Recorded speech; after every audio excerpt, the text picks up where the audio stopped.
उम्मे रबिया एक खातून थी, बड़ी नेक औरत थी, बगदाद में रहती। अल्लाह तबारक व तआला ने बड़ी दौलत अता फरमाई।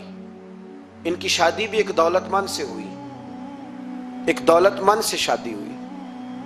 फरमाती हैं कि मैं छत पे बैठी थी अपने शौहर के साथ। वो दौलतमंद तो बड़ा था पर मुतकब्बिर भी बड़ा था। दरवाजे पे फकीर मांगने आया तो मेरा खामन बालकनी से झांक के कहने लगा, इसे कुछ ना देना, इस दुकानदार है, ये दुनियादार बने हुए हैं, जानबूझ के मांगते हैं। तो मैंने कहा मैं तेरी दौलत से नहीं दूंगी, मेरे मेके से जो कुछ आया उसमें से देने की इजाजत देना। उसने कहा जाना ही नहीं। तो औरत कहती है उस मांगने वाले का, उस जो दरवाजे पे शख्स खड़ा था, उसके मांगने वाले का जो अंदाज था वो बताता था कि कई दिनों का भूखा है। उस जवान के चेहरे पर अजीब भूख थी। कहती मैं शौहर से नजर बचा के आई और मैंने चंद दिनार उसकी हथेली पे रखे। जब रख के मैंने दरवाजा बंद किया तो सामने मेरा शौहर लगा, मेरी बगैर इजाजत के देती है, जा तुझे 3 तलाकें। कहती मैं इज्जतमंद बाप की बेटी तलाक लेके घर आ गई। जुर्म मेरा ये है कि मैंने अल्लाह के रास्ते में खैरात की है। कहती हैं मेरा वालिद परेशान कि गलती जिसकी मर्जी हो, कसूर तो बेटियों का ही होता है ना।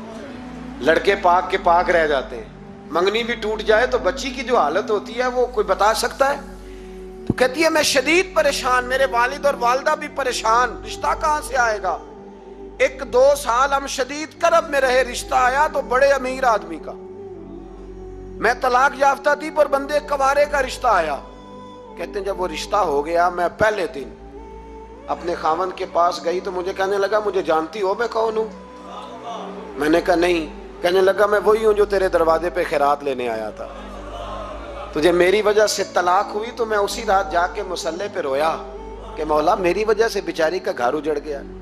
फिर मैंने 18 घंटे मेहनत की तो मैंने तुझे इज्जत देने के लिए। कहने लगा अब तुझे बीवी बना के नहीं, महारानी बना के रखूंगा, मैं तेरी नौकरी करूंगा, तू मेरी मोहसिना है। कहती है 1 साल गुजरा, मुझे अल्लाह ने बेटा भी दिया। मैं छत पे अपने शौहर के साथ बैठी, दरवाजे पे मांगने वाला आया तो मेरा शौहर सारे काम खुद करता था। आज जब मांगने वाला आया तो कहने लगा जब कोई मांगने आया तो तूने देने जाना है। कहती है मैं दरवाजे पे मांगने वाले को देने गई तो मेरी चीख निकल गई, मैं धड़ाम से गिरी। मेरा शौहर दौड़ा आया, क्या हुआ। कहने लगी पता है मांगने कौन आया, ये वही है जो मेरा पुराना शौहर था। बेपरवाही वेख सज्जन दी, जिथे किसे दी पेश न जावे, उन्हें ताजा वाले दर दर रोले। ताजा वाले तख्तो ताज वाले, ताजा वाले दर दर रोले, ते मंगते तख्त बिठावे। ओए सजना किसे नु घर आ मिलदा ही, कोई काबेओं खाली आवे। कहती हूं मेरे रबिया कि वो शख्स मेरे दरवाजे पे, मैं रोने लगी। दौलत का तकब्बुर करते हैं लोग। गरीब दरवाजे पे खड़ा है तो कहते हैं तुम कमाते नहीं, मुझसे भीख मांगने आ जाते हो। दौलत का तकब्बुर, खबरदार इस तकब्बुर में मुब्तला ना होना। लोग तो आप यकीन करें फतवे लेते फिरते हैं, कहते हैं ऐसे ही जनाब ज़कात तो उसकी बनती है जो टैक्स ना दे, ज़कात तो उसकी बनती है जिसके पास मुलाजम ना हो। तो ऐसे मौलवियों ने सुनो, हजरत मूसा के चचा का बेटा था कारून, हजरत मूसा की दुआ से दौलत मिली। इतना दौलतमंद हो गया कि खजानों की चाबियां 4 ऊंट उठाया करते थे। हजरत मूसा ने कहा कि 1000वां हिस्सा ज़कात फर्ज हुई है। कितना हिस्सा? 40वां नहीं, 1000वां हिस्सा तो ज़कात दे। कहने लगा देता हूं। घर जाके हिसाब किया तो परेशान हो गया, इतने पैसे देने पड़ेंगे। परेशान जब आते हैं तब नहीं परेशान होते, इतने आ गए मेरे पास, देने पड़े तो कहने लगा हो इतने पैसे। हजरत मूसा ने कहा दे, तो कहने लगा जनाबे मूसा वैसे महंगा नहीं पड़ा आपने रखा खर्चा। आप फरमाने लगे मेरा हुक्म नहीं, हुक्म मेरे 40वां नहीं था। कौन सा हिस्सा था बोलिए? मुसलमानों का कितना है? सारे सही देते हैं ज़कात? कहते मैं थोड़ी थोड़ी देता रहता हूं, मैं साल में मैंने थोड़ी थोड़ी बांट दी है। कुछ उनको दिया जो मुझे वोट देंगे, कुछ उनको दिया जो गाहे गाहे मेरे घर का कोई काम कर देंगे, मैंने बांट दी है। ये ज़कात दे रहा है कि सियासत कर रहा है तू? ये कौन सा तरीका है? ये कौन सी तबीयत है? मजमून भेजा एक दोस्त ने, एक बच्ची बड़ी मुश्किल से मैट्रिक उसने किया है, तो कोई अमीर आदमी उनके घर में पैसे दे गया इस रमज़ान पे। इस रमज़ान में हैदराबाद के करीब किसी गांव की रहने वाली, तो बच्ची अगले दिन जाके सारा कुछ उनके घर दे आई है, सारा कुछ दे आई है। क्यों? कि वो बच्ची कहती है मैं यतीम हूं, मैं 1.5 साल की थी और मेरा भाई अभी पैदा नहीं हुआ था जब मेरा वालिद फौत हो गया, तो मेरे चचा ने धक्के दे के निकाल दिया। मेरी माँ ने बर्तन धो धो के हमें पाला और मेरी माँ ने हमें पढ़ाया, शदीद मेहनत की। तो कहती है कल एक दुनियादार आया, उसने कहा मैंने राशन देना है, जबरदस्ती हमारे घर आया, गरीबों को देना है। कहती है मेरी माँ ने कभी हमारे सामने दुख नहीं अपना खोला कि मैं बड़ी गरीब हूँ, मैंने जवानी तुम्हें, लेकिन क्या अजीब मंजर है कि उसने एक तोड़ा दिया राशन का, तो सवेरे जब मेरी अम्मा जोर के बाद काम करके आई है तो रो रही थी। तो मैंने पूछा अम्मा क्या हुआ? तो कहने लगी बेटे 4 अखबारों में मेरी तस्वीर लगी है, 4 अखबारों में। मुझे क्या पता उसके पास कितने मोबाइल थे, कितनी तस्वीरें खींचता रहा। तो वहां रख के कहने लगी चचा हमने बड़ी रातें बगैर पंखे के गुजारी हैं, कई दिन बगैर रोटी खाए गुजारे, पर हमने अपना पर्दा नहीं खोला, तो एक कांटे का थैला दे के हमारा पर्दा खोल गया। 4 अखबारों में रख अपना सामान, और सवेरे अखबार में ये खबर भी जरूर छपवा देना कि वो वापस कर गए। ये खबर भी सवेरे अखबार में जरूर छपवा देना कि वो आटे का थैला वो वापस कर गए, ये खबर छपवा देना। फिर वो बच्ची अपनी माँ की इज्जत के लिए गई और जाके प्रेस क्लब में उसने 4 अखबारों को कहा कि मैं आटा वापस कर रही हूं, अब तुम्हारी जिम्मेदारी है कि तुम लोगों को बताओ कि वो थैला आटे का। शर्म नहीं आती? मैं इज्तिमाई शादियों की मुखालफत करता रहता हूं, दिल करता है तुम्हारा कि तुम्हारी बेटी और तुम्हारा दामाद बिठाया जाए स्टेज पे और कहा जाए खैरात में इसकी शादी हो रही है, अखबारों पे तस्वीर आए। किसी गरीब की बच्ची की शादी कर दिया तो बोर्ड लगवा दिया 30 इज्तिमाई शादियां। वो तमाशा है? गरीबों की बेटियां तमाशा बनाने के लिए है? अगर किसी गरीब की बच्ची की खिदमत कर दिया तो उस तरह कर जिस तरह हुसैन के बेटे इमाम ज़ैनुल आबिदीन किया करते। इमाम ज़ैनुल आबिदीन, इमाम हुसैन के बेटे, जब दुनिया सो जाती तो सैयदा का पोता अपने कंधे पर अनाज की थैली रख के गरीबों के दरवाजों पर दस्तक देने पहुंच जाता। गरीब बाहर निकल के पूछते नाम क्या है? कहने लगे मेरा नाम ना पूछो, मेरी तो मेरा दादा ड्यूटी लगा गया, मेरी तो मेरा अब्बा ड्यूटी लगा गया, ये तुम्हें तुम्हारे हिस्से का राशन है, इसे कबूल कर लो। ये उन लोगों का तरीका था। ये क्या अंदाज हुआ कि 4 अखबारों में खबर, इज्जतें लोग उछालते। फिर उसको कहा कारून को ज़कात दे, कहने लगा कोई नहीं। बल्कि उसने इल्जाम लगाया, हजरत मूसा तकरीर कर रहे थे तो एक बंदा लेके आ गया, उसके पीछे एक औरत है। कहने लगा मूसा खुतबे बड़े देते हो, पर एक बीबी कहती है कि हजरत मूसा ने तो मेरे साथ माज अल्लाह सुम्मा माज अल्लाह नकले कुफर कुफर नबाशत, मूसा ने तो मेरे साथ ज्यादती की है।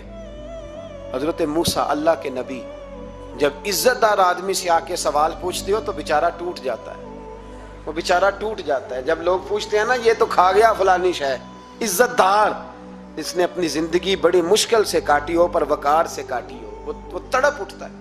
हजरत मूसा बड़े जलाली थे, पर जब कारून ने औरत का इल्जाम लगाया तो रो पड़े, सजदे में सर रख के कहने लगे मौला मुझसे इतना सख्त इम्तिहान ना ले, मैंने तो सारा कुछ तेरे नाम किया हुआ है। फिर मिंबर पे बैठे बीबी से कहने लगे सच बता माजरा क्या है। जब जलाल से पूछा तो औरत तड़प उठी, कहने लगी इसने पैसे दिए थे आप पे इल्जाम लगाने। हजरत मूसा ने दुआ की, कहा या अल्लाह तू देख रहा है इसने तेरे नबी के साथ क्या किया है। जब वो गरक होने लगा ना जमीन में, जमीन फटी अंदर जाने लगा तो कहने लगा लगता है मेरी दौलत तुम संभालोगे। तो हजरत मूसा ने कहा इसके खजाने भी साथ ही रखो। सारे खजाने सर पे रखे और खजानों समेत जमीन में गरक हो गया। इलम पढ़े दा मान न करिए, मत आखी में पढ़िया, वो जब्बार कहार कहावे, मते रोड देवी दुध। तो दौलतों समेत लोग गरक हो गए। बादशाह था, बादशाह जो होते थे उनके अपने अपने मिजाज होते थे। उस बादशाह ने 4, 5, 6 कुत्ते रखे हुए थे और कुत्ते बड़े बड़े कुत्ते थे और बड़े वो खूनखार कुत्ते थे, चीर फाड़ खा जाते थे, शेर जितने उनके कद थे। बादशाह थोड़ा सा किसी आदमी से नाराज होता ना तो एक बहुत बड़े पिंजरे के अंदर एक बहुत बड़ा सुलाखों का घर उसने बनाया हुआ था, उसमें कुत्ते होते थे और कुत्ते को जब बांध के रखा जाता है तो ज्यादा जहरीला हो जाता है, वो ज्यादा उसके अंदर करवाहट आती है, ज्यादा काटता है। उसने कैद किए हुए थे। कुत्ते तो बड़े जहरीले थे। जिस आदमी से बादशाह थोड़ा सा नाराज होता ना,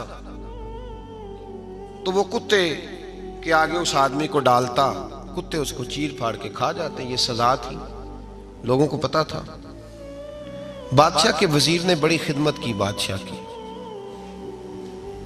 35 साल तक नौकरी की। लेकिन हर सूरज ने गुरूब तो नहीं होता है ना, हर चांद ने ढलना भी होता है। अब बूढ़ा होने लगा, वो जो मजबूत हाफसा था वो कमजोर होने लगा, हल्की हल्की गलती। बादशाह मिजाज का बादशाह था, पर नहीं समझ में आया। तो मैंने कहा कि लोग कहते हैं हमें काम प्यारा है, चम नहीं। तो रिश्ता वफा का था ही नहीं। वजीर समझने लगा कि अब ना मैं भी गलतियां करने लगा हूं, तो ऐसा ना हो किसी दिन मैं भी इन कुत्तों का शिकार हो जाऊं। उसने बादशाह से कहा कि बादशाह, मुझे आहिस्ता आहिस्ता माजरत करने लगा, कदम हटाने लगा कि मुझे छुट्टी दे दी जाए, अब मैं बूढ़ा हो गया हूं। लेकिन उसने कहा नहीं नहीं, जब तक मेरी तबीयत नहीं मानती तुम नहीं जा सकते। मुतलक उल-ऐनान लोग थे। वजीर खामोश हो गया, परेशान रहने लगा। गलती हो गई है तो फेंक देगा। एक तजवीज उसके ज़हन में आई। वो जो पिंजरे, कुत्तों के पिंजरे पर मुहाफिज बैठा था ना, जो उनको खाना डालता था, रोटी डालता था, गोश्त देता था, उसको एक दिन कहने लगा, यार तेरी ड्यूटी है सारा दिन कुत्तों को खाना देने की, गोश्त देने की, तो 2-4 दिन ड्यूटी मुझे नहीं देता? तू ले ले, मैं तो पहले ही परेशान हूं, सारा दिन इनकी देखभाल करता हूं। उसने कुछ थोड़ा सा गोश्त लिया, पिंजरे के बाहर खड़े होकर कुत्तों को डाला। अगले दिन थोड़ी रोटियां ले आया, कुत्तों को डाली। 2-4 दिन, हफ्ता, महीना, साल भर, जितना उसको मौका मिला वो दिन भर खिदमत करता। बस वक्त एक दिन आ गया,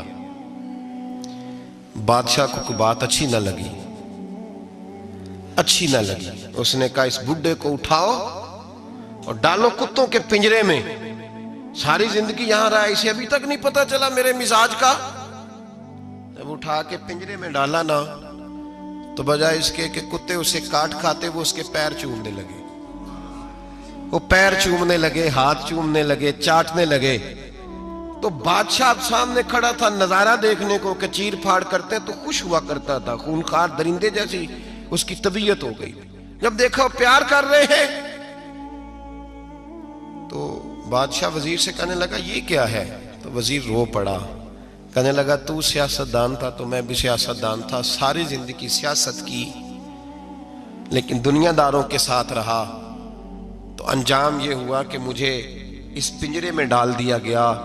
देख, तू बहुत बड़ा सियाना था और मैं भी समझदार था, वजीर रहा, लेकिन हमारा रूह का रिश्ता न बन सका। अरे हमसे तो ये कुत्ते ही अच्छे निकले। तेरी 40-35 साल खिदमत की तो तूने कुत्तों के आगे डाल दिया। इन्हें तो चंद महीने रोटी डाली है, मेरे वफादार हो गए। चंद महीने रोटी, जिन्हां तना विच इश्क न रचिया, कुत्ते ना थी चंगे। जिन्हां तना विच इश्क न रचिया, कुत्ते ना थी चंगे। मालक देकर राखी कर दे, साबर भुखे नंगे। और बाबा बुल्ले शाह साहब फरमाते हैं, तो राती जागे ते शेख सदा में, राती जाग दे कुत्ते ते तैथों उत्ते मालक दा दर मूल न छड़ दे। भावें मारो 100 जुत्ते ते तैथों उत्ते रुखा सुखा खा। दिने जार रुखां विच सुते, तैथों उत्ते एक बुरकी दा कदर पछानन, भावें मालक होवन सुते। एक बुरकी दा ऊपर खड़े होके काम नहीं कराना पड़ता कि मैं खड़ा रहूंगा तो काम सही होगा, जाऊंगा तो ना। एक बुरकी दा कदर पछानन, भावें मालक होवन सुते। फिर अपने आप को मुखातब किया, कहने लगे, उठ बुल्लिया, चल यार मना ले, नहीं ते बाजी ले गए नहीं कुत्ते। उठ बुल्लिया, चल यार मना ले, नहीं ते बाजी ले गए नहीं, जल्दी कर, उठ जा, ये तो आगे गुजर गए तुझसे। तो भाई याद रखो, रिश्ता वफा का हो तो कायम रहता है, और बेवफाई का हो तो टूट जाता है। मदीने के महबूब सैयद आलम सल्लल्लाहु अलैहि वसल्लम ने मक्का फतह किया, शोर हो गया, इज़ा जा नस्रुल्लाह वल फतह, फतह हो गई। इन्ना फतहना लक फतहम मुबीना के जलवे नजर आने लगे। आज अरब का नक्शा बदल गया, हालात तब्दील हो गए, दुनिया बदल गई। महबूब पाक सैयद आलम सल्लल्लाहु अलैहि वसल्लम इस शान से मक्के में दाखिल हुए कि हर हर कोने से नबी पाक के नाम के नारे बुलंद होने लगे। अभी 10 साल पहले नबी पाक रोते हुए मक्के से निकले थे, 10 साल कबल रोते हुए गए थे और 2 गुलाम हुजूर के साथ थे। आज उसी मक्के में हुजूर आए हैं तो लगता है पहाड़ और पत्थर भी मेरे रसूल के नारे लगा रहे हैं। तो एक उरूज हो गया, हालात एक नया रुख इख्तियार कर गए और मक्का मुकरमा के अंदर अल्लाह तबारक, अब तो इहाता बड़ा हो गया है, मुताफ बहुत बड़ा हो गया है, हरम शरीफ की मस्जिद को वुसअत दे दी गई है, लाखों लोग आ सकते। उस वक्त जब 10,000 लोग आए ना तो सीरत निगार कहते हैं यूं लगा जैसे दरख्तों पे भी लोग चढ़े हुए, पहाड़ों पे भी लोग, इतना मजमा था। कहाँ 2-3 लोग और कहाँ हजारों का इज्तिमा। मेरे नबी पाक सल्लल्लाहु अलैहि वसल्लम ने तवाफ किया ऊँटनी पे बैठ के काबे का, फिर मेरे महबूब तशरीफ लाए और हुजूर ने खाना काबा का दरवाज़ा खोला, फिर मेरे नबी पाक ने बुत तोड़े, फिर मेरे महबूब ने खाना काबा के दरवाजे में खड़े होकर खुतबा इरशाद फरमाया, फिर मेरे रसूल पाक सल्लल्लाहु अलैहि वसल्लम के जलवे ज़माने ने देखे। इन सारे हालात में दुनिया ने एक वफा का अजीब मंजर देखा कि उस मौसम में बहार में ना तो आवाज़ हज़रत अबू बकर के नाम की बुलंद हुई, ना उमर फारूक और ना मौला अली के नाम की बुलंद हुई। उस मजमा आम में महबूब पाक की आवाज़ गूंजी तो रब करीम के हबीब ने फरमाया, आई ना बिलाल, मेरा बिलाल कहाँ है, मेरा बिलाल कहाँ है, उसको बुलाओ ना, किधर है बिलाल। अजीब रंगे वफा देखा ना लोगों ने, ये वफा। फरमाया बिलाल किधर है। हजरत बिलाल हाथ बांधे, सबसे पीछे, वो शोहरत से बचने वाला पीछे पीछे रहता है। जी चाहता है सारी गजलें उस जालिम के नाम करूं। पीछे थे हजरत बिलाल रदी अल्लाह ताला अन्हु, दौड़े हुजूर में हाजिर हूं। फरमाया इधर आ यार, काबे की छत पे तो चढ़ जरा, आजान तो सुना। एक सहाबी हुजूर के कान में बोले, और ये भी हिकमत इलाही थी कि वो बोले, हजरत बिलाल की शान जाहिर होनी थी। कान में कहा, या रसूलल्लाह काफिर पहले ही मर गए, पहले ही कोई हाल नहीं इनका, आज तो बिल्कुल ही खत्म हो गए। हुजूर आज आपका सिक्का चल गया है, बिलाल के बड़े दुश्मन है, बिलाल को रहने दें, कोई और ना आज अजान दे दे। कान में बात कही थी, चाहिए था जवाब भी कान में आता, पर मासूम आमना फख्र आदम बनी आदम वफा का खुतबा पढ़ने लगे। वफा का खुतबा शुरू हुआ। मेरे हबीब अलैहिस्सलाम ने फरमाया, कान में बात की थी, हुजूर कान में जवाब देते, लेकिन हुजूर ने फरमाया चुप कर यार, तूने अजीब बात छेड़ दी है। जब मक्के में पत्थर खाने हो तो बिलाल, और जब बदर में तलवारें चमके तो बिलाल, ओहद में पत्थर बरसे तो बिलाल, और गले में कस के रस्सी बांध के से मक्के की गलियों में घसीटा जाए तो बिलाल मोहम्मद मोहम्मद कहे, और आज अल्लाह इज्जतें दे तो किसी और को चढ़ाऊं। फरमाया चुप करके सारे नीचे खड़े रहो। आज काबे की छत पे बिलाल खड़ा होगा तो मैं दुनिया को बताऊंगा वफा किस चीज का नाम हुआ करता। बिलाल ही चढ़ेगा काबे की छत पे। किसने जर्रों को उठाया और सहरा कर दिया, ये किसने कतरों को मिलाया और दरिया कर दिया, और किसकी हिकमत ने यतीमों को किया दुर्रे यतीम और गुलामों को दुनिया भर का मौला कर दिया। भाई याद रखो, रिश्ता जो वफा का होता है ना, उसका बड़ा रंग होता है, उसका बड़ा अंदाज होता है, उसके बड़े तरीके होते हैं। अगर हजरत हलीमा गुर्बतों के आलम में मेरे मुस्तफ़ा को लेके गई थी ना, तो मासूम आमना ने भी तो सबक बड़ा निराला दिया ना उम्मत को। हजरत हलीमा जब लेके गई थी तो तब तो 3 लोग थे ना, कोई देखने वाला नहीं था, 3-4 लोगों में लेके गई थी। हलीमा कहती है जब मैंने रंग देखा तो मैंने निराला देखा है। मस्जिद भरी हुई थी गुलामों से, और करीम रसूल मिंबर पे बैठे थे। सादी सी बीबी जिसके लिए कभी कोई उठ के खड़ा नहीं हुआ था, कोई भी, लिबास भी पुराना और मैला था। कहती हैं जब मैंने मस्जिद में कदम रखा तो वो वाले नारे लगे जो फरिश्तों ने भी दरवाजे खोल खोल के देखे कि किसी के नारे लग रहे हैं। और जनाब हलीमा कहती हैं किसी ने ऐसा कभी इस्तकबाल ना देखा होगा।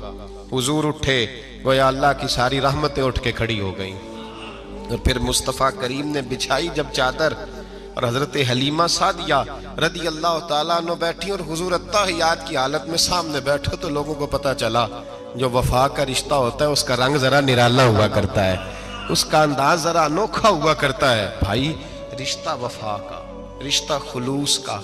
लालच का रिश्ता, अगर आपने कंपनी वाले की इसलिए दावत की है ना कि वो आपको माल सही देगा, तो भाई वो भी इसलिए आया है कि आप उसका माल ज्यादा बेचेंगे। अगर आप किसी रिश्तेदार के साथ इसलिए ताल्लुक रखते हैं ना कि उसके पास पैसे ज्यादा हैं, तो वो भी इसलिए आपके साथ ताल्लुक ज्यादा रखेगा कि कभी कभी चलो गाड़ी चला लेगा, कभी कभी मेरे किसी काम आ जाएगा। यहाँ खुलूस देखो, यहाँ अगर आपके यहाँ खुलूस है तो फिर सामने भी आपको बड़ा खुलूस मिलेगा।